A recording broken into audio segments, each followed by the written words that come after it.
Good evening and welcome to another episode of Ek Samvad at Aruni Mankuran. Today it's a pleasure and privilege for us to have an advocate who's practicing in the Supreme Court of India. She's Mrs. Mayuri Raghuvanshi, and she's been kind enough to join us. She is a BSL, LLB, LLM. She's an advocate on record in the Supreme Court of India. And it's such a pleasure and privilege for us that you chose to join us today, Mayuri. Thank you so much. Thank you. Let me say a few things about Aruni Mankuran. This is an initiative for positive social change through self-development. The focus is that each person is unique and special in some way. And if each one of us focuses on our growth and development, I think the world would be a better place. And Mayuri has a 3-page CV. I've tried to summarize it. She is an advocate on record, like I said, in the Supreme Court of India. She studied at the Symbiosis Society's Law College in Pune. She holds a BSL, LLB, LLM degree with more than 14 years of expertise in handling legal affairs pertaining to company laws, real estate laws, taxation laws, banking laws, administrative laws, constitutional laws. That's really amazing. Some of the questions we are going to put to Mayuri are what motivated her to join the practice of law? Then what was the transition like from being a student to being a practitioner? What are some of the important skills a law student must develop?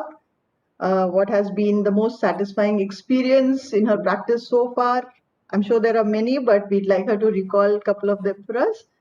What are some of the major changes the legal world is dealing with in the post-COVID pandemic scenario? And then some tips for students of law, and of course, anything else that she'd like to talk about. So, welcome once again, Mayuri. Thank you so much for your time.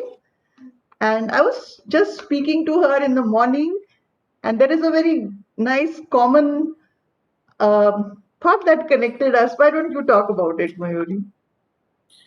Oh, yes. So that was, I think, in connection with your question that you had asked me, that why I chose to pursue law. Yes. So, and the connect that she's talking about is the common play. I think we both of us had read while in school, that is Merchant of Venice.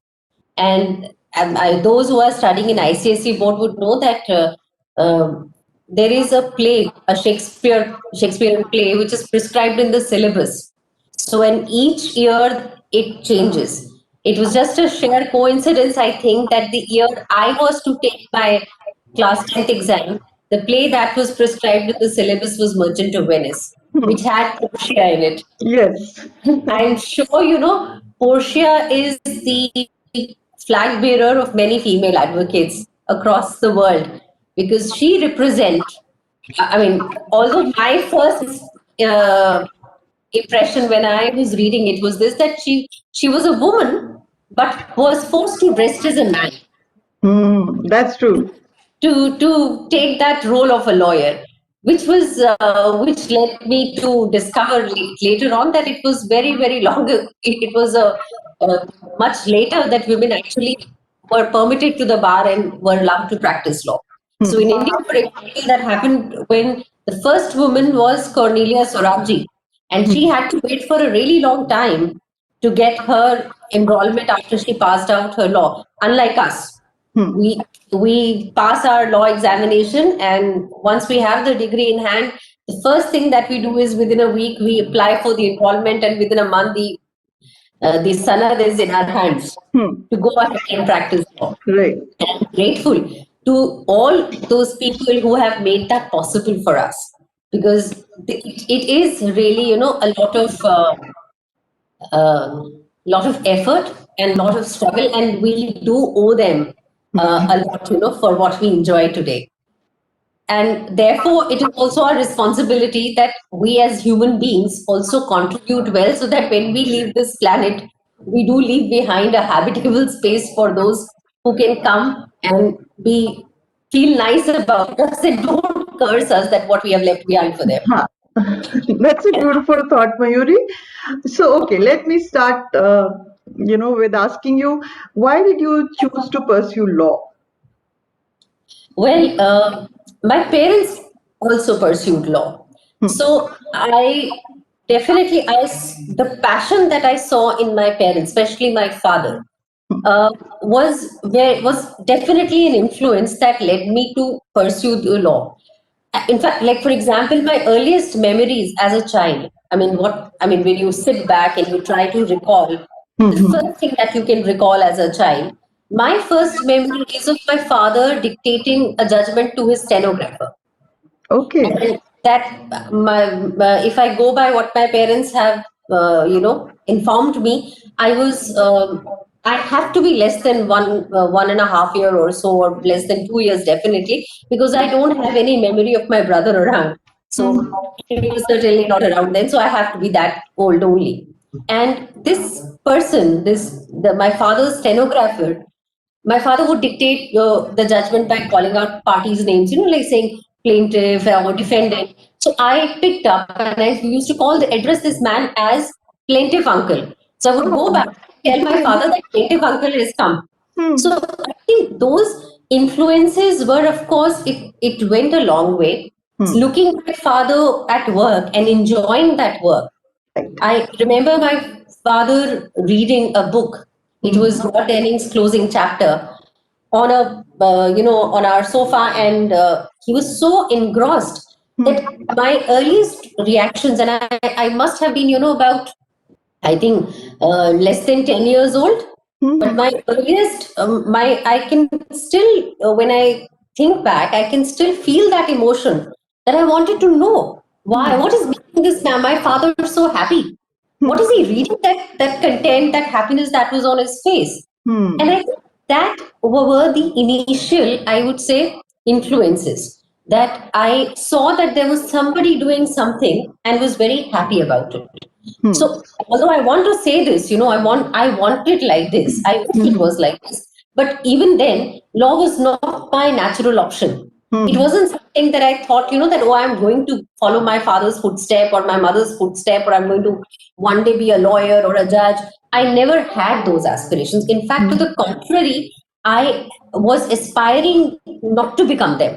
I was aspiring to become, I was a science student and was Hmm. aspiring that to become, to sit for medical examination or engineering examination. And I did qualify an engineering entrance. But by the time that happened, and this is why I say that even though I wanted it like this, that I wish, I had I known this from as a child that I wanted to be a lawyer. For me, Hmm. that whole process was very organic. Hmm. And it was just like any other teenager that I come across now. I Hmm. was just one of them who was trying to discover what to do with life, how to Hmm. pursue what is that I would be most comfortable with. Hmm. But the this is what I would like to also tell young aspirants today, that if you're going through that phase where you're confused, don't feel bad about it, because that's the whole point of being confused, that you are in that process Hmm. of discovering. And Hmm. perhaps when you take that route, you understand so many things about yourselves that the decision becomes easier.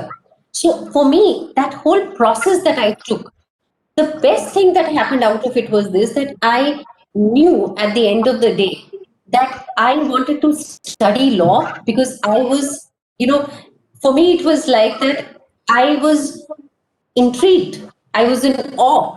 And then Hmm. I finally heads over heels in love with the subject. And Hmm. therefore, I know why I'm pursuing it now. I'm still in love with the subject. Hmm. And I'm grateful that it happened like this. And it Hmm. didn't happen the other way around, that I went and I saw a judge or a lawyer in action, or I realized, oh, there is money, there is fame, there is this power that comes with it. Because if I would have fallen for that, then maybe I would have not enjoyed the process, because it's very, you, even if, this profession gives you a lot of money, which of course we can have another set of discussion about the financial insecurities about the profession. even then you can't look at your passbook every day. And I think this is a very common mistake that people often make when they are looking forward to making that decision to pursue something. They often get influenced by the fringes. So if I like to wear that black coat, or I love the power that comes to being a judge, but unfortunately you may not be able to, while you are actually doing it, what you'll have no time, to really enjoy all of that. What you can actually enjoy is only the process, the work. Hmm. So the question therefore is this: do you enjoy reading your file? Hmm. Do you really enjoy that 5 minutes of audience in the court? Are you someone who can sit back and read? Hmm. Because how people will view you, you are not going to view yourself like this. True. Maybe when somebody else is going to see me in court, the person may get fascinated by the band I'm wearing, or the way I'm, wearing my uniform. Or if somebody walks in my office, may get fascinated. Oh, look here, she's sitting in the boss's chair. Hmm. But I will not be able to see myself like that That's ever. true. Yes. So I'm very grateful, that the whole process was organic. And I chose to pursue law only because I reached a point in time when I realized that this is what I enjoy reading. This is what I did. And in some ways, yes, I was lucky that it never happened that I fell out of love from the subject. Hmm. I like, for example, when I was doing my class 12th, I was so confused that for the first time I didn't even consider law an option, because Hmm. those were the days and times when, if you're good in studies, you're supposed to take science. Absolutely. It's a very natural thing to do. And law as a 5-year law course was not much of an option. Like in my case, my father is an old school man when it comes to law. So he thinks that you can't teach fundamental rights or concept of equality to a 17-year-old. Hmm. You have to know life to know law. Hmm. So he said that what's the point in, doing something that you don't understand at 17? Hmm. Learn something, be master of something in life, and then study law. So it took me a year to convince my father Hmm. that, no, I really want. And I was that typical desperate new age teenager who wanted to settle down as soon as possible, wanted to have that clarity of mind. I think, it is there that I'm always looking for that clarity, that I want to really be clear in my mind that what I wanted to do. So 5 year gave that clarity to me, that, I know where I'm heading. But it was only after I attended my first class in Hmm. law, Hmm. I called up my father and I said that I know now what I have to do for the rest of my life. Hmm. I can study. I think I'm born to study this. I'm born to read this. And that initial assessment came because I had actually read what my father was reading. So my decision to pursue law was purely because I was in love with the subject. The decision to become a lawyer happened very later. That I would practice law or be in Supreme Court or take the advocate on record exam. This Hmm. whole um, the whole scenery came very later. The core, the real substance was there, that I wanted to study law. And then I had to see, once I've studied law, what is else that I can do. Hmm. It wasn't the other way around in my case. And I really, really suggest this to anybody who's looking forward, because, if you, let's say, you think that you want to become a lawyer because you have seen a lawyer in court, Hmm. but you don't enjoy what the lawyer is doing in the chamber, or that life that the lawyer has to live, then it will be very difficult, to put up that face all the time and say, "Why, just for that 5 minutes of audience or 5 minutes of uniform, I'm able to, devote the rest of my life." Yes. Yeah. So I think that was so beautiful, Mayuri. The word that kept coming back to me is manthan.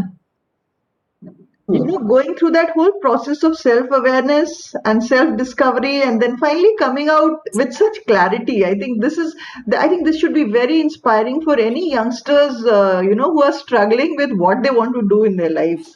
And the fact that you, at the end of it, you can be successful if you just trust yourself with your own instincts. That was really beautiful. So, Mayuri, now I think, would you like to just go back and tell us how was the transition from being a student of law to a practitioner? Was the I'm reality, the gap between the reality and the expectations? Talk to us about that. I don't think there is a transition, if you ask me honestly, because I'm still a student of law.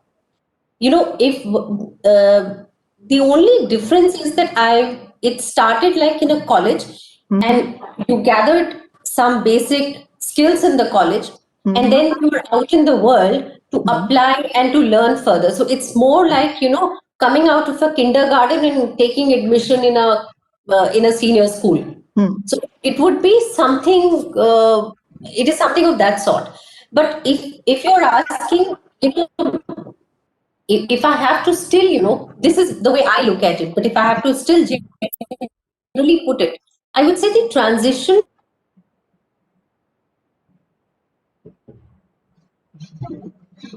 There's realize that the learning is, you have perhaps only learned how to identify the alphabets. Now the real grammar and the study of literature will take a lot of time. It's not easy. I mean, there are times when people say this law is written in English, or sometimes in Hindi, or in vernacular language, wherever you are studying that law. Then they say that, we have read it and we have understood it, but I wish it was that simple. Actually, the study of law and the entire effort that goes into it takes a lifetime to actually master and experience it. Wow. Perhaps, so it's not that you, once you're out of college, you can't afford to stop being a student. You have to still pursue law. Also, because law is very dynamic, it's not static. So at any given point of time, you can't say that, oh, I have done enough. If you feel you have done enough, you will be written off. Because, I mean, look at it like this, that when I was in college, we didn't had a lot of laws that I practice now, like insolvency. We never had that subject, or sexual harassment laws that I now apply and I work on. They were not taught to us. But how could it be taught to us? They came the way these acts were enacted. They came in 2013 or even in 1997, when there was a judgment. The law wasn't taught the way it is taught now. The subjects have changed. The whole the Arbitration Act, the way we studied, and the Arbitration Act that we now apply, there's a whole difference. So, the transition really never happens. You what happens is this, that you, from being a kindergarten student, you become a senior class student, and then hopefully someday a PhD student, that you can then know that you have that skill. So it's all about learning that skill set in college, and then moving on to the profession. And that is why I see it's called practice of law. Yes. It's not job of law, Right. Right. it's practice of law. Right. Beautiful. Mayuri, I think that is such a brilliant analysis of pursuing excellence in any profession, actually, and more so in the one you are in right now.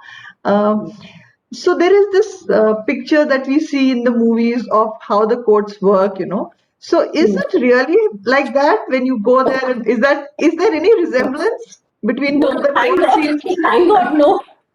If I can, on a lighter note, I have never understood, like in Hindi movies, or in a lot of these programs that I have seen, there is this whole concept of, divorce papers have been sent. Huh. Like somebody has sent a divorce paper. Okay, and now that means the marriage is over. I wish it was like that in real Yes. world.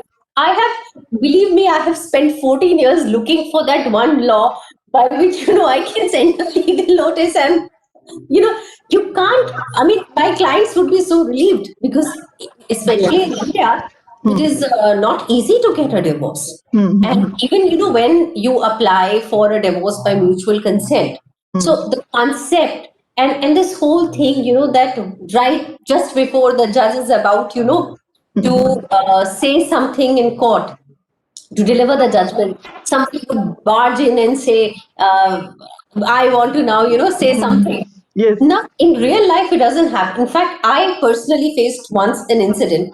I had this client, and we were preparing, and see, all the more for me, what is the thing is that I don't practice in trial court.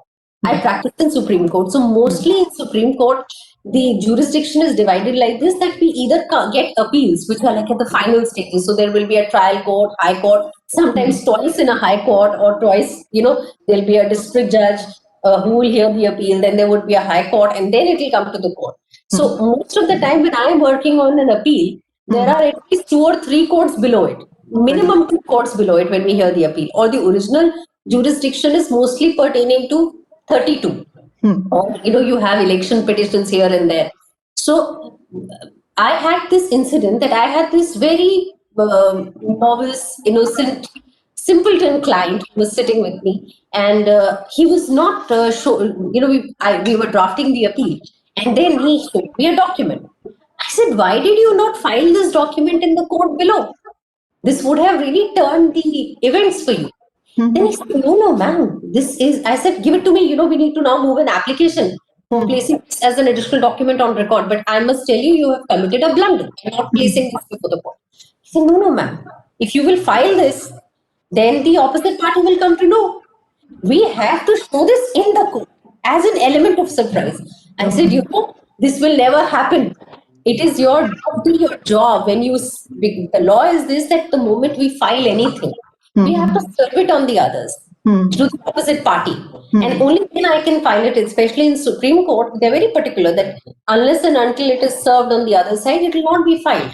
And that is fair also, that you have to put the other side to information. I had faced issues that there were clients who said, why did you serve it on the other side? You should have done that. Because that's the way, their understanding come from what they have seen in the movies. Right. Which is very different. Oh, yes, absolutely. So whether it is like this divorce incident I told you, I said I have never come across a document by which you can send somebody a letter and your marriage is over then and there. I haven't come across any such thing. So it's very different, and thank God for that. Yeah, so I think there is a message here. The media should take a little more responsibility in conveying a more realistic, probably a picture. I'm glad you're saying this, because if you may permit, I would like to share something here. Sure. One of the things that I love doing is teaching in a law college. And my association with the college has given me, if not anything, then the interaction with these young students, which is very educational for myself as well. Now, one thing that I have noticed, it's been about 5.5, more than I think 6-7 years that I have been associated with this entrance examination that we take. So I am also one of those persons who participate in that entire process. One thing I have noticed is that whenever we ask students that why do you want to pursue law, they come up with answers because we have watched Suits.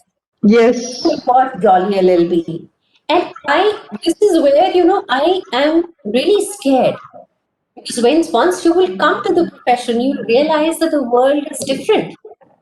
We are nothing of that sort, especially what you see. Sometimes, what happens is that, the way I look at it, it's like this. I also watch them, but I watch them for fun.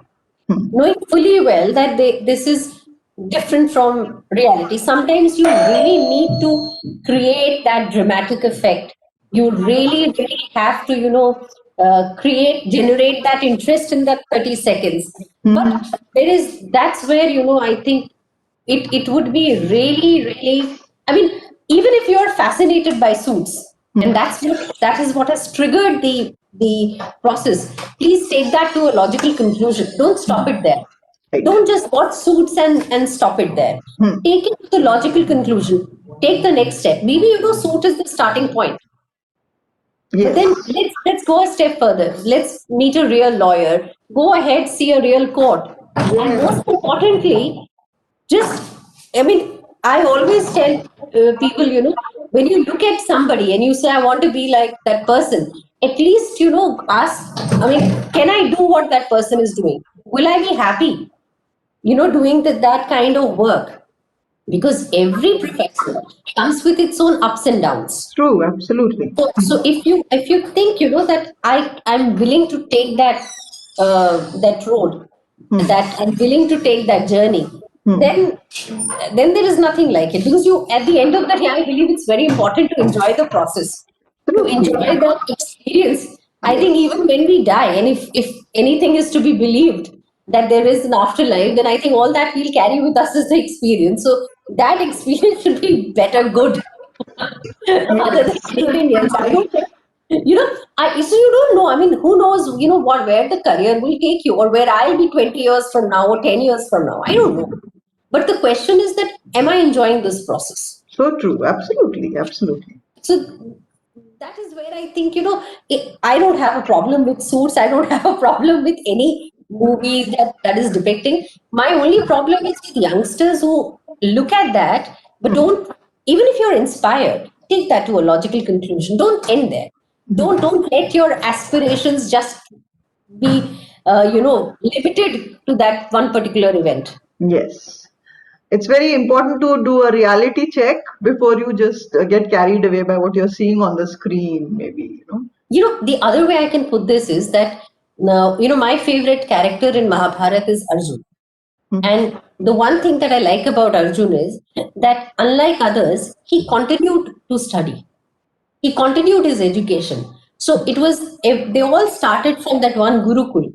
But he's perhaps the only character who is undertaking the study at all intervals of his life.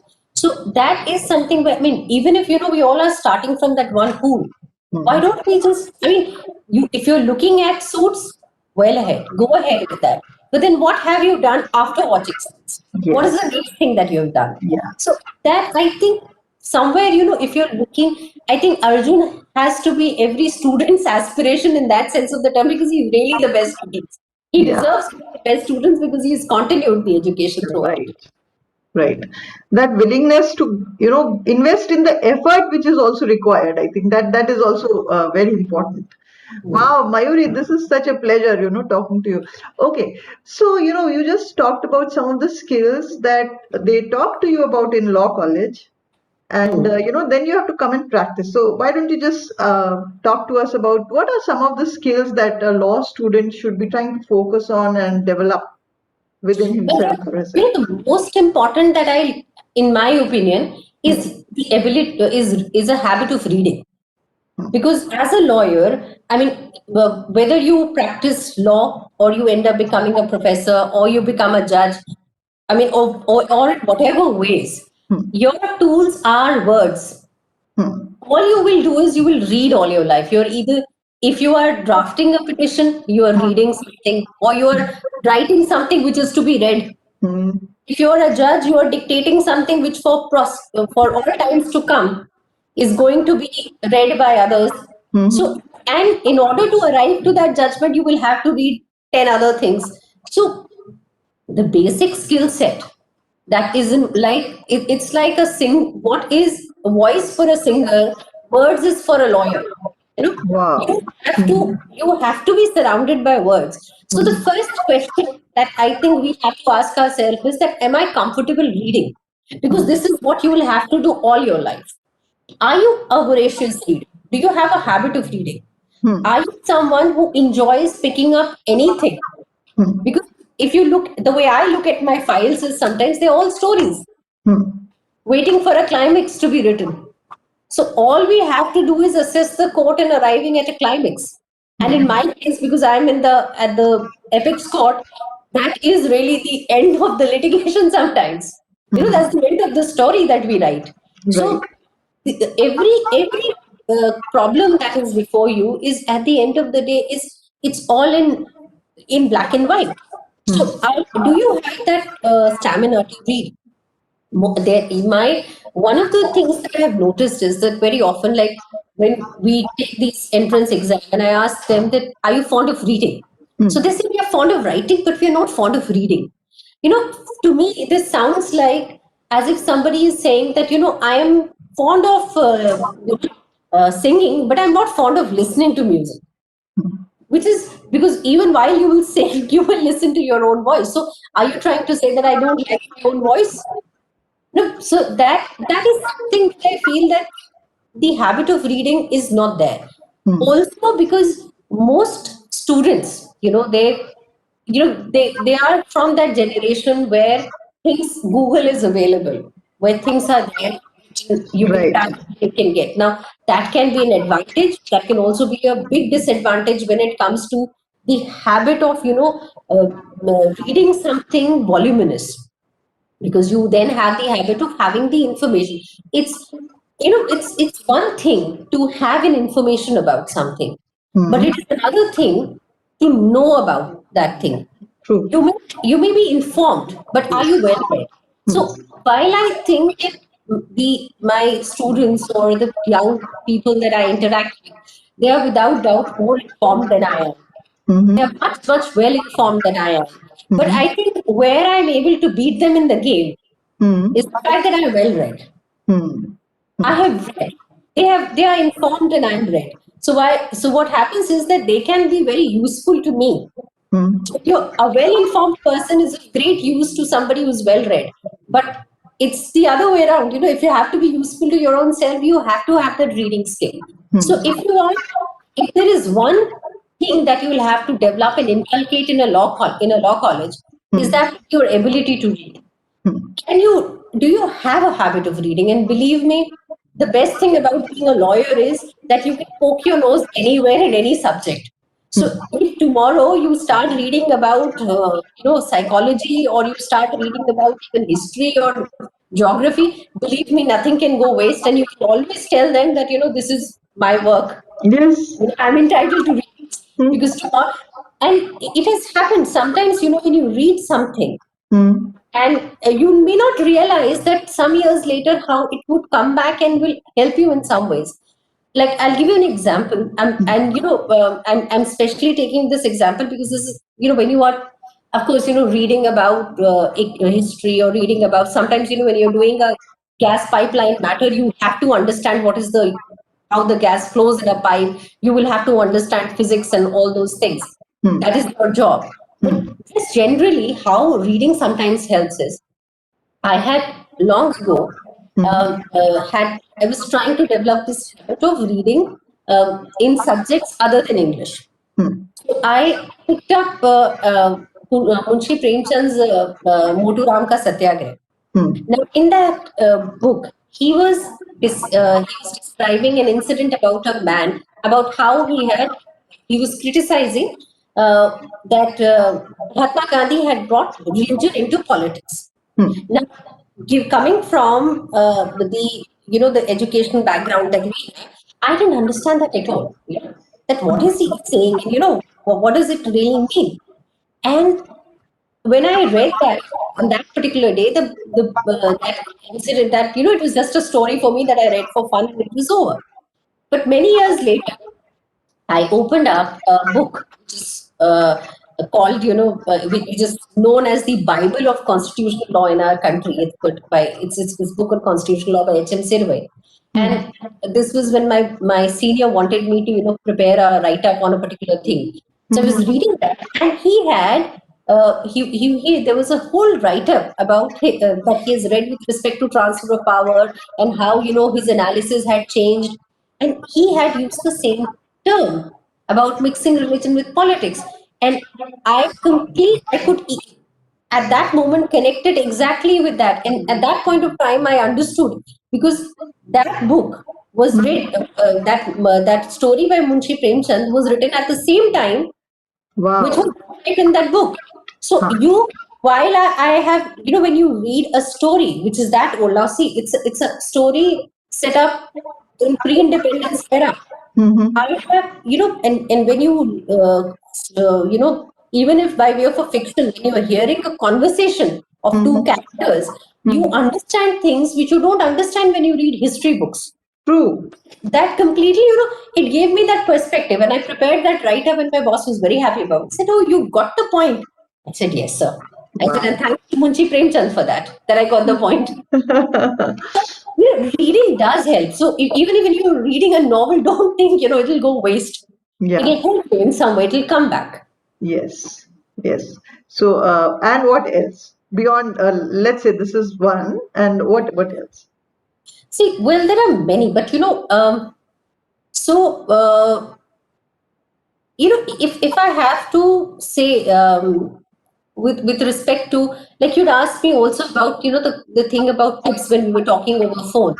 But there are few things that I can then, if I have to add up, is the second thing would be, and I'll go, therefore I'll go in the ending. The most important thing I'll say in the end then. I think the first thing, which is, you must learn the art of time management. Because as a lawyer, your time will be your money. That is what you will have. If you are looking forward to monetize your earning, it will only come by way of when you know how to value your time. So True. your time will be very important. Also, it's one profession that requires by its nature, it requires long working hours, because you don't have to just go to a workplace and come back home. So it's not just that your work is divided in two spaces, but your work get divided in three spaces, which is office, court, and home. And in between this, you're multitasking all the time. So you really should know that how to manage your time, because we're not able to do that.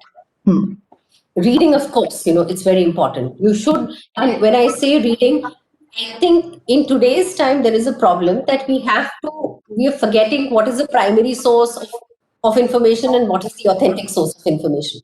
So if I would ask somebody that what is on your reading list, let's say you want to know about, let's say any issue, let's say, or clean water, or what is the problem with air pollution these days, and I say, please give me something to the material to read on. I often have found that people come back with web pages, internet pages, not realizing that they're not primary sources of information.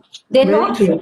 they're not information that can be used by a person, can be relied, because when your whole job as a lawyer will be to develop an argument supported by evidence and place that in the court.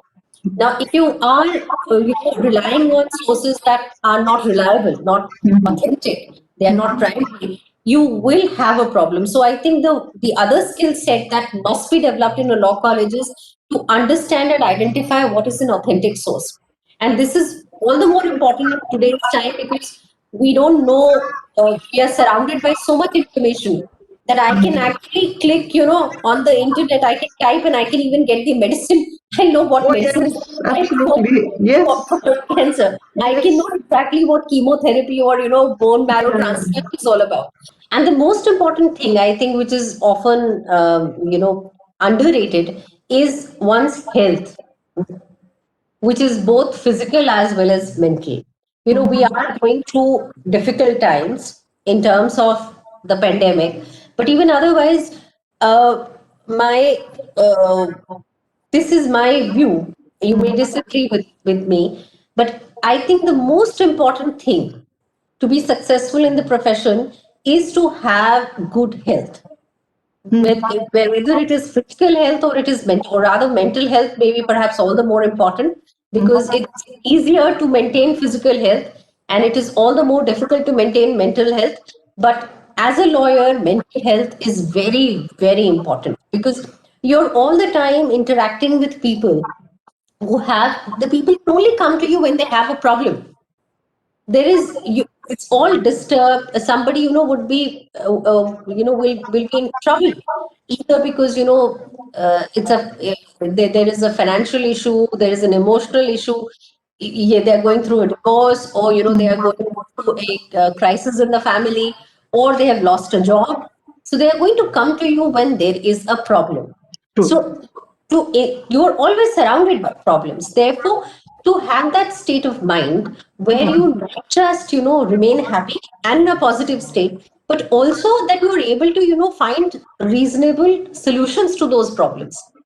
you have answers, you have reasonable answers. If you are yourself not stable and not emotionally strong, you don't have that inner strength that you talk about all the time. If that inner strength is absent, you may not be of use to that person who is before you. So therefore, it is often very underrated. I mean, to be very honest, nobody talks about these things.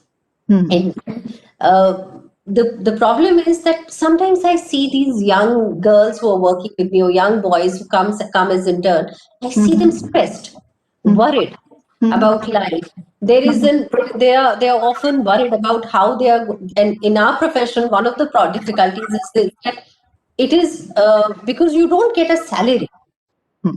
There is the income is not fixed.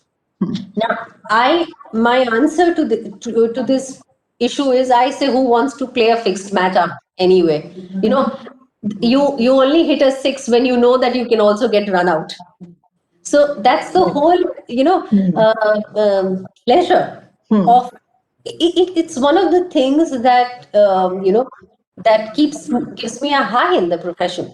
That when things are not certain, there is also a certainty that you may reach any height. And the sky is even not the Wow. limit. Yes. Yes.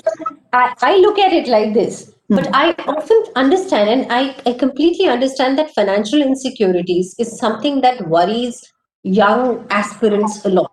Because one, there is no income, and the kind of income, because sometimes they have paid hefty amount of fees to be in the college. Their expectations is that they would get it back, which doesn't happen because this whole profession stems around reputation, and reputation is not built in a day. It takes years and years and years of reputation to build. Absolutely. First, Absolutely. you will build a reputation in a small office.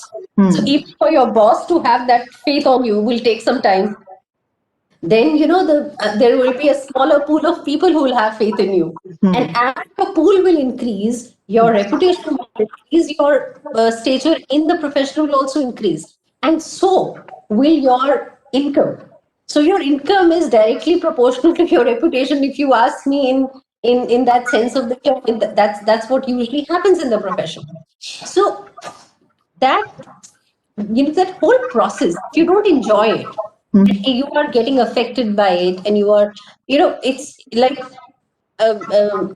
Fali Nariman, who's a senior advocate, and he, in his book Before Memory Fades, he has written that one of the biggest mistakes that a young lawyer does is that he waits for to work. He says that I will work when I'll get the money, but it actually happens the other way around. It is a mistake to confuse work with money. And believe me, since the day I have learned this, I have read this, I have never been without work because I've understood that work and money are two different things. And that is where one of the things that happens is that when you are so worried, when you're all the time under stress, you have set up those golden handcuffs in your hands. Oh, I need to have a car which is of this brand. I need to have a house which must be here, or with this particular number of. When your aspirations then move, your goal then moves, then if you don't earn certain number of zeros, you have a problem. And somewhere down the line, that takes a toll, and you think you're useless. There is self, but you're looking at people who are earning without realizing, perhaps, it has taken them years and years of effort to be there.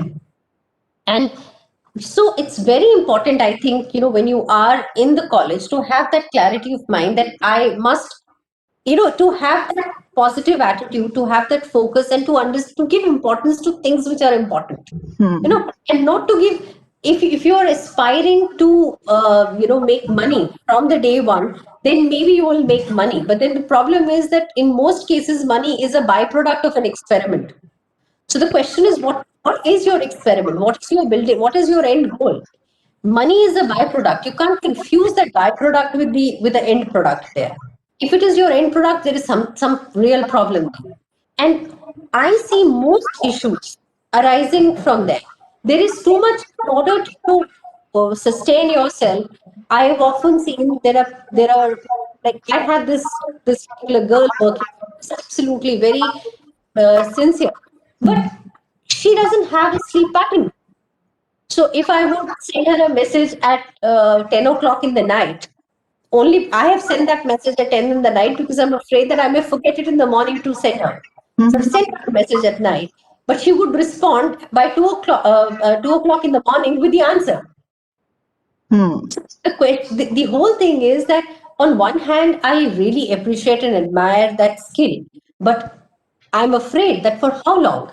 You need to Sustaining have it. that Yes. sustaining it because you may not Yes. get burnout. It's a Yes. long, long, long profession. Mhm. It's not something our, in terms of lifespan, we are not mosquitoes. We are not people, will be born today and we'll die out tomorrow. We have to live our span and we have long spans. In order, to live your span, you need to have good physical as well as mental health. But often, like the food is not the way I look at people. I'm a big foodie. I'm very fond of cooking and I'm very fond of eating. So, and I give a lot of importance to food. I think my don't miss. If you're fasting, I think fasting is also a way to celebrate food. You Mhm. should know what you are doing. Hmm. I often feel, that one is, they eat food, and sometimes, we need to ask ourselves whether, 2 generations back, my grandmother would have considered that food edible or not. So most of the time, I see we are eating food which was otherwise not considered edible, and which is having it is my belief. People may disagree with me, but it is my belief that that does take a toll on your efficiency to work.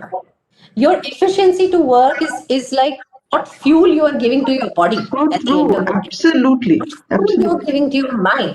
There is this whole concept of burning midnight oil, but there has to be oil in the lamp. Only then you can burn it in the midnight. So, Yes. and the question is, so I don't understand this whole concept, when they say that, oh, we have to sacrifice our happiness, to achieve something. If you are looking forward to achieve something, then the first thing is that you have to be happy about it. If you're sacrificing that very state of mind, then it's perhaps not worth it. Please get over it then and there itself. So one thing that I do see these in the people who are around me, the students, especially young students that I teach, or they are very stressed. I sometimes think, that they don't have, that they're exhausted. That I sometimes feel that I feel younger than them in that sense of the term, that they're always worried.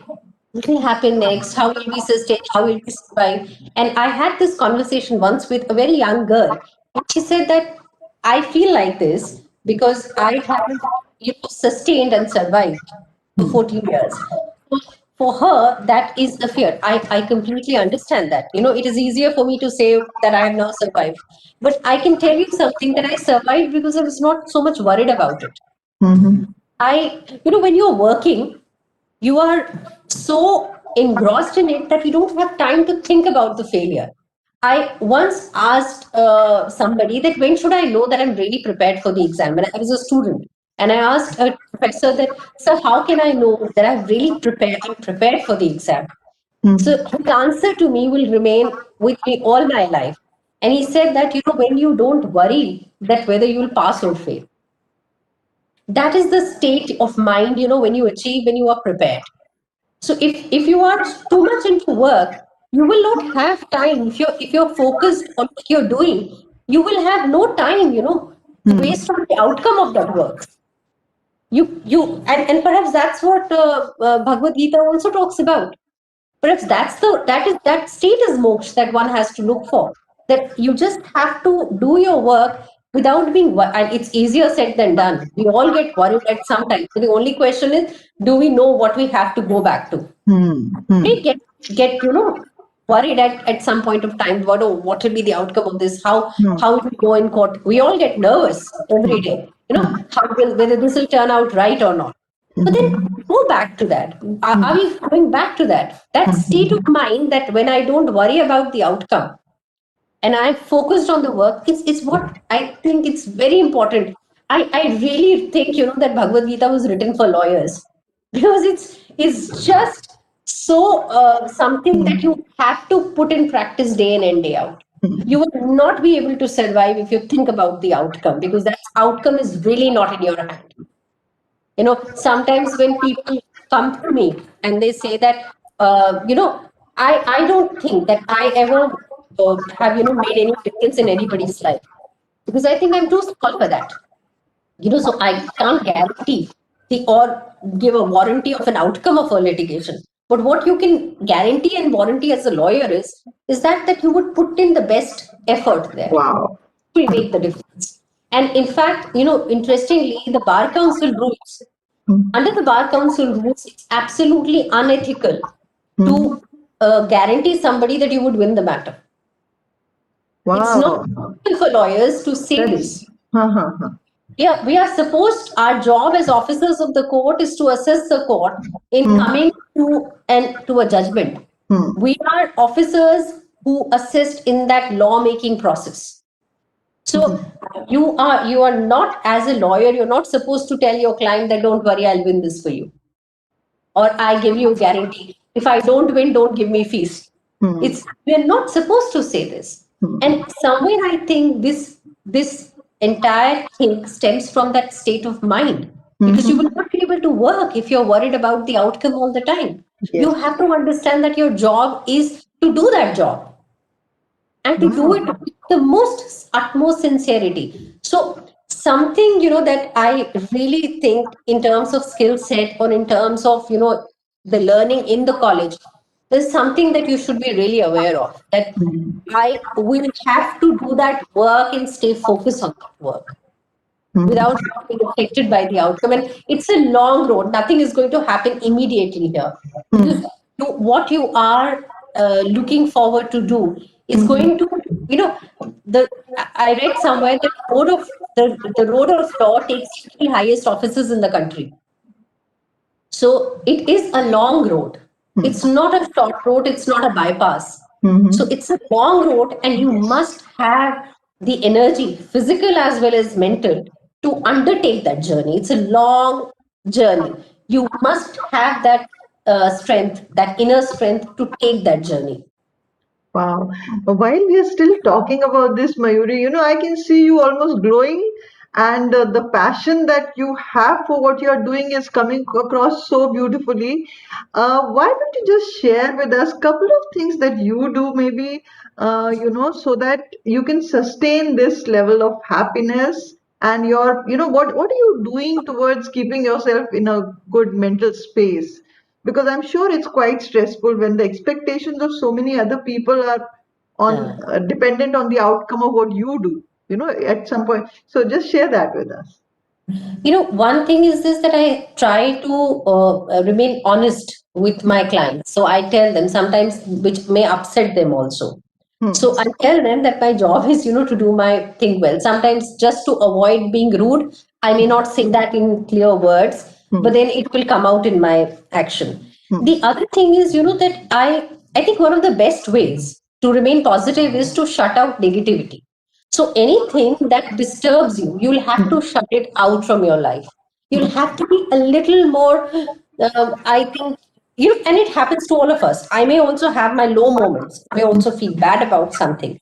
But then the idea is to go on, to move on. And, if you think that there is something that repeatedly upsets you, could be an event, a person, or, you'll have to shut it out. Something that disturbs you. The way this is something I have noticed in most senior counsels, the people who have been successful in the profession, that when they get to do a job, they are so focused that anything that takes them away from that work, they will shut it out.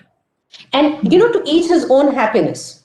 I may have my different ways. So I am, by temperament, perhaps somebody who enjoy doing certain things. Like, I think my family is my biggest support system. Now, I have found my support system in my family. So for me, that is very important. I really invest that time. I really invest my energies in my family.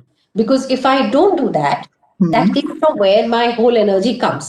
You may find that source of energy from somewhere else. But the moment you identify your source of energy, please invest time in your source of energy.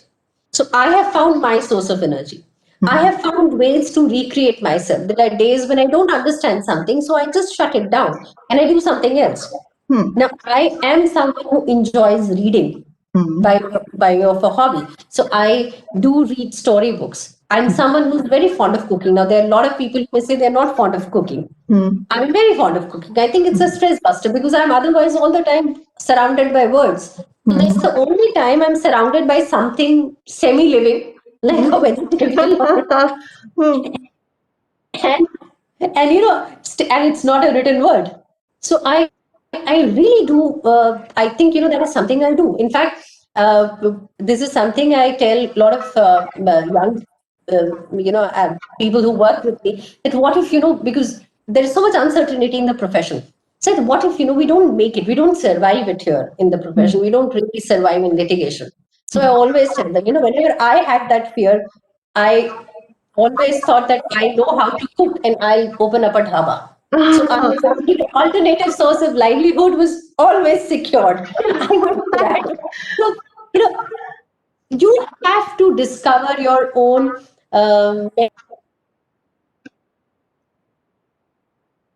method surviving that you enjoy.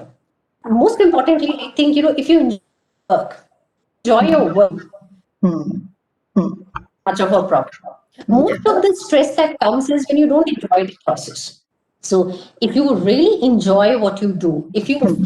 feel happy about it, I'm very proud of what I do. I take a lot of pride in the fact that whether it's a small or a big, my measure of success is not by the money that I earn, but it's about the fact that how much pleasure that entire work and process is giving to me.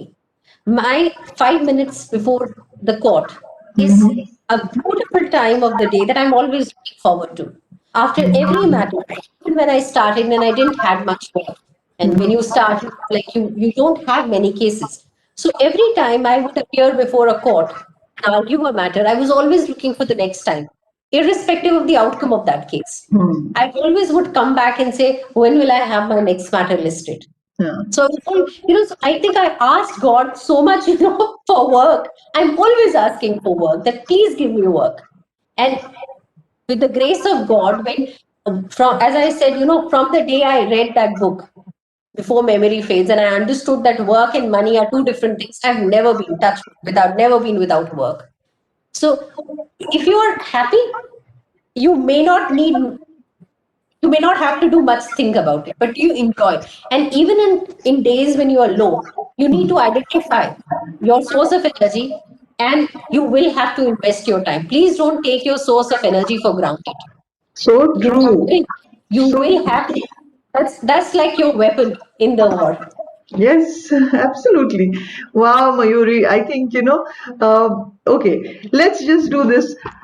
See, this is a very different, unique time. None of us have been trained for this. And there are a lot of students who are trying to understand what they can be doing at this time during the pandemic, law students maybe. What Hmm. would you suggest that they do, to optimize their learning in the given circumstances? Because a lot of classes are happening online, and that's a little challenging given the technology is not available to everybody and so many other things. So, would you be able to suggest something that enrolled students of law in these times can do to optimize their learning, even though they don't have access to regular classes? I'll tell you what I said to one of my students. So while everything is going online, as a matter of fact, today I judged a moot court online. Hmm. So this is what I told my students. I said, see, just as it's different for you, I mean, take it like this, that you are being trained for a situation where you may have to do what we are doing now without receiving a training. We are addressing courts, we are doing everything online. So for last almost now 7 8 months, we have been addressing courts virtually. And initially I had a lot of hiccups. I didn't know how, because when you are in the court, your body language comes to your aid. The way you stand, the way you are, saying something. A lot can be said without even opening your mouth in the court. Absolutely. Now, all that aid is absent. Hmm. And then there is a problem of relay. Sometimes, the matter gets delayed because, we are having a communication issue. There is an audio issue. There is sometimes, connectivity issues. So one thing that even in this pandemic, if you are facing a challenge, by having online classes, I say look at it like this, that you are receiving the training which I wish I had at some point, because this is going to, train you for a new world. This is going to help you. And if it has its drawback, which I completely understand, I mean, the biggest scare, of course, is that we all want to be healthy and there is an infection all around. So that of course is a problem. But there are also positive sides to this. There is a lot that you can discover. Hmm. You can utilize this time to read. You anyway, now that I'll give you my example. What I did was something that changed. I'm not very um, fond of technology, in the sense that I have been trained by lawyers who had never used technology to practice law. So for them, all these Google and all things, they're contraband items. And I have sort of, inherit that kind of trait from them. But during this pandemic, I made friends with technology. I learned that, you have to optimize and you have to use. One problem, I think it's a practical problem, because now you are spending a lot of time on screen. So it is difficult, to read or even to watch something on a TV. It takes an effort sometimes. You don't want to do that because you're on the screen all the time. So maybe the time is that maybe you work on screen and you relax offline, where if you can read something, the books, of course, are available. You can read something, you can write, you can spend a lot of time in writing. Also, please remember, this is going to stay. Technology is definitely going to stay. So while I don't want the infection to stay with us for long, I know that the way the changes we have brought in are going to stay. We will continue to have cases, we will continue to do arbitrations, meetings online, we will do that. So perhaps, if you are going through this phase, remember that you will have to learn a new skill set, and you will have to apply that even in the post-COVID era. So this is brilliant, Mayuri. I think everything that you're saying is so enriching, not only for people who are studying law, even for people like us who don't have too much familiarity with the world of law. I'm just curious. Uh, how does a day in the court go for you? Like, I mean, can you just describe that the whole Now or when it was before, normal. before, before? Okay, so usually Supreme Court sits at 10:30, which means that depending upon, if you don't have a conference in the morning, because most lawyers, they are either, they sometimes, would like to do a little bit of brushing up in the morning. So I'm one of them. So I always, irrespective of the fact, I need that half an hour, 1 hour with me, just with my own self, to brush up what I have to do in the court. And sometimes, we have conferences with senior counsels also early in the morning. So in any event, the latest by 10:30, you have to put your foot in the court, because then you can't be sure how your matter would reach. So most people, they try to be in court by 10 o'clock. I'm one of them.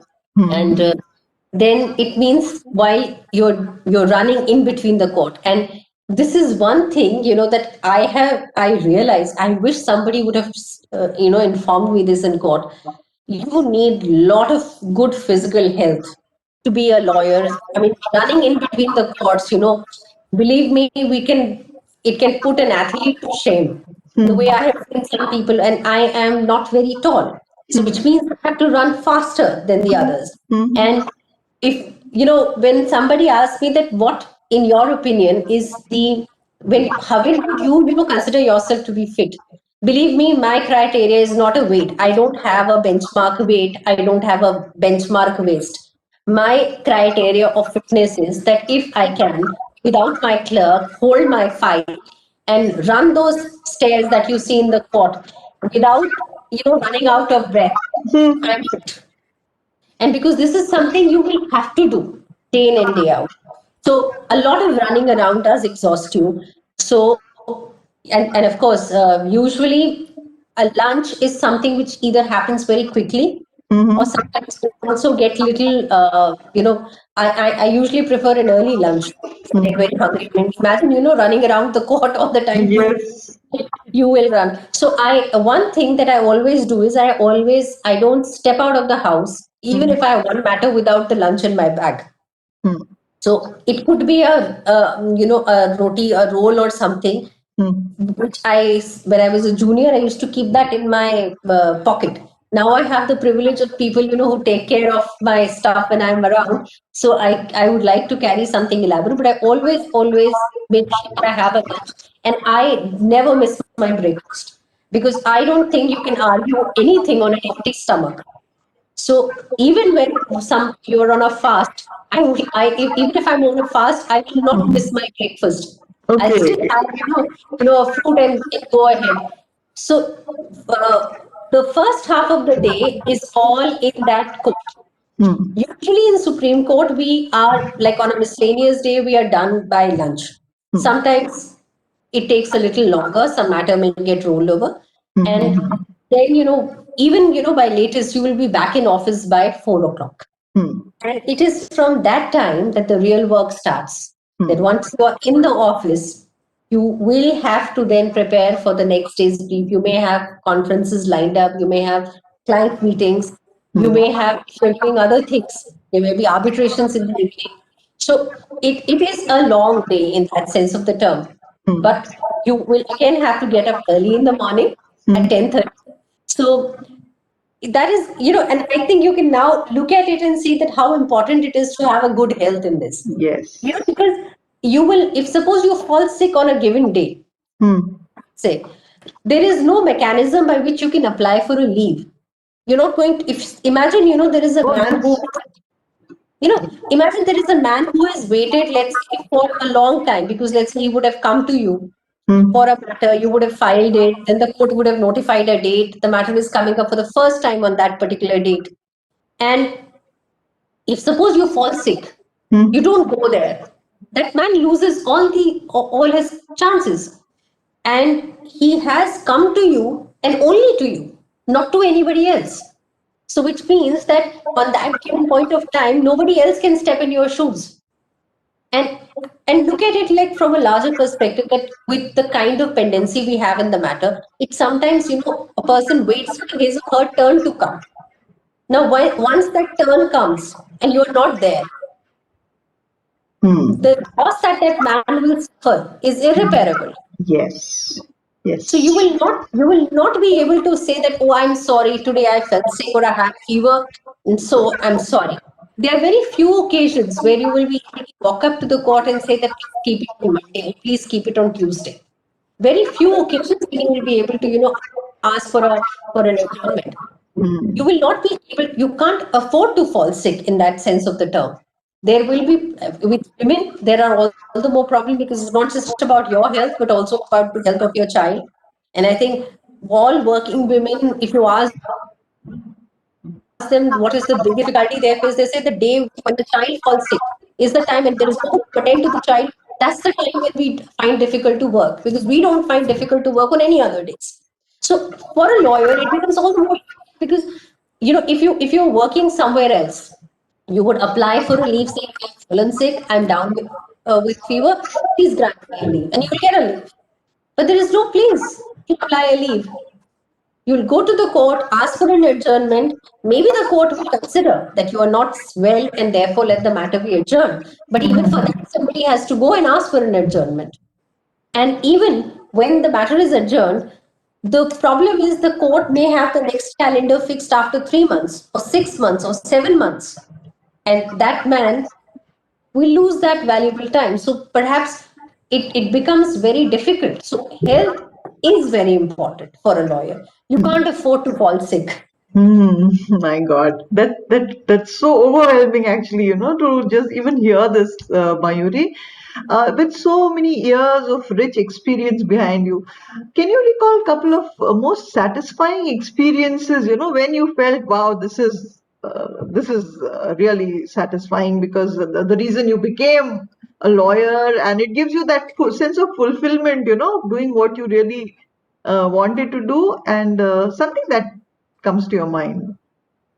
I've always enjoyed the process rather than, I have never been like an order has come and I have read the order, I've enjoyed the order, and I said, yes, I think I got a good order this time. And sometimes, even when the orders have been against me, but they are so beautifully written that I have also admired those orders as well. But I think it is the process that's most important for me. And I think, the most satisfying part, I think, for any lawyer will tell you, is when there comes a pat on the back from the judge. When you're and especially, I am, I know it sounds strange, but given the span of my profession, I'm still a toddler. I'm really, I'm far, far away from, where I can claim that I've arrived or something. I am at best, I'm a teenager right now. So I'm not even an adult, Hmm. going by the the experience I have. So a pat on the back sometimes from a judge in the court, it's very satisfying. Where for a moment you realize that means I'm doing it well. It's like a pat coming back from the teacher. So when you do well in a class and the teacher says she's done well. So Hmm. that is sometimes very satisfying, more than anything else. And sometimes, yes, there are clients who are very happy, but then I it has never happened with me. I have never, even when they have tried to give me a credit of something that I have done, I have really never felt that I was really responsible for that, because there were many times I thought the credit perhaps went sometimes to the judge or sometimes to the situation, and most of the time to the law, that the way it Wow. was, we could do it like this. So I didn't think, that I would have, but yes, but I have been very happy when, a judge that you look up to, you admire, you really, have follow his body of work. And then they says, you've done your job and you've done it well. Now, even after that, he dismisses the matter. I'm happy because you said I've done my job well. And there, those are the moments which are like really satisfying in that sense, that I'm, and now that you see, when you see people are looking at your work, and they are, like there's this young girl who said to me that, she read my judgment somewhere, and she said it to me, we read this matter that you appeared in. So I feel very happy. I said, okay, the work is traveling somewhere. It's reaching out. So maybe perhaps that's very satisfying. But more satisfying, of course, is the fact that to get any lawyer will take a pat on the back from the judge is like very satisfying. Wow. Uh, so, Mayuri, what about a mantra for aspirants of a career in law? Would you like to say something to them? Anything that you've gathered from your own experience, and that could be like a lighthouse, something that can give them a sense of direction, maybe. I think I'm not too wise to really advise on that count, but there are two things that I have followed like a golden rule. One, of course, as I said, the most important thing is to be aware that you will not go anywhere without good health, good physical and mental health, both of them. If you don't have that, you are in serious trouble. That is something that you will have to be very, very aware that if you want to stay alive to the profession, you will have to be alive to this requirement. Mhm. Second, of course, is this, that you must have the ability in the end to express yourself. And that's why I said that reading perhaps is a very important aspect that comes, because it gives you the ability to express your own self. And when it is often a mistake to say that because I can debate very well, I can be a good lawyer. Sometimes, more than learning how to speak, you have to learn how not to speak in the court. In my case, people have won more matters by remaining silent than by really opening their mouth in court. So, the ability, therefore, to know how to speak, especially in circumstances when you, let's say, even if you want to say something bad, you should know how to say it. The difference between you know everybody, look at it like this, that we all learn to speak by the age of 1.5 year or so, and we can speak complete sentences, and we can even get into an argument by the time we are 5, Mm. but still it takes a lifetime to learn how to do that with humility and with courtesy. So even when you want to say something bad or something scandalous, Mhm. you must know how to say that, because that is what will define your ability in the profession. How do you say things? Do you know how to say things? Yes. Mhm. So if that's perhaps, this is something I learned from my seniors, because Mhm. even when they wanted to say something which was very bad, they in a situation where in my mind I would read something and say that this man is an idiot, Mhm. they would say there is an error in his judgment. So Yes. the way of Wow. putting, this is Mm. something that we have, we look up to in all these people who have made it so big, that they Mm. know how to even say the bad things in the right way. The power of words, you know? The power Yeah. of words. Yeah. Yes. So, one, I think, last question, Mayuri. What is the influence on your life of people who taught you law? You know, and what I'm asking is the teachers that you've studied with. Is there one particular teacher or a particular set of teachers who left a lasting impression on you? A lot of them. Yeah. I have been very lucky that I got a chance to learn law from some one of the best people in the profession. Hmm. In fact, the people who were not working in my college, Hmm. they have also taught me. And as I said, I was one person who did not have to stop at college to learn. Hmm. My, the first and the foremost, the first person who actually taught me law was my father, because he was a great influence. He enjoyed, my best conversations with my father, even till date, is on law. I every day when I call him up to wish him a good morning, the first thing that he'll ask me after that is that what I have to study today. He said, "Aaj kya padh rahe ho? What is that you are reading today?" So, that kind of, when that has had an everlasting impression on my life. Then, the person, when I was this confused that whether to study, and I had, it was very interesting. The day I got a call letter from the law college, I also got a call letter from the engineering college. So I had these two call letters before me, and that was like one last final day of confusion I had, that where to pick up. So there was this person who was a family friend and a professor in a law college, and his name is Dr. Akhlendra Pandey. I called him Bhaiya. So I went to him and said, Bhaiya, what should I do? So he said that, I have a option to become an engineer. He said, why don't you become a social engineer? And then, he introduced me to Dean Roscoe Pound, and he brought some papers and said, go over it, read it. He had an influence in the way I started looking at law as a subject. And then my teachers.